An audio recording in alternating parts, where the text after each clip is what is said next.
kayo? Ano ba yun? Harang-harang sa daan. Hoy, sinong may kakilala sa inyo na nagle-labor? Nagle-labor po? Bakit po kayo naghanap ng buntis na mga anak? Hindi, tanga. Labor. Nagkakarpintero gumagawa ng bahay. Kayo kinakausap ko kayo na maayos, ah. Sorry naman po. Sana po linawin niyo kasi. Pero meron po akong kilala si Onyel po. Kaso, baka po may racket po ngayon yun eh. Tawagin mo nga, sabihin mo may papagawa ako kamo. Bilis. Titinginan pa eh. Bilis. Uy, mga mesa ninyo, mamaya na lang ha.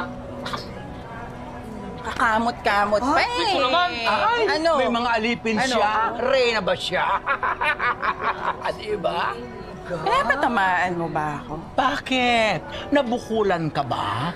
Kung Ayan, nabukulan guys, ka, totoo ikaw nga nga kung ang pinatatamaan nagbago ko. na si Kung Sir. hindi, Ayan, sa susunod, thank you for titiyakin ko na tatamaan ka at Please mabubulang ka. Yan, and Alam ko subscribe. kaibigan mo si Thank you, Martes. God bless. At alam ko na siya yung kakampihan mo. Pero pinapaalala ko sa'yo, wag na wag mo kong kakantiin at papatulan kita. Kaya wag ako, ha? Kasi hindi kita aatrasan. Saka wala akong planong makipagkaibigan at makipagplastikan sa'yo, Roda. Tumpak! Ngayon'y malinaw na ang lahat. At hindi ako nagbabait-baitan, ha?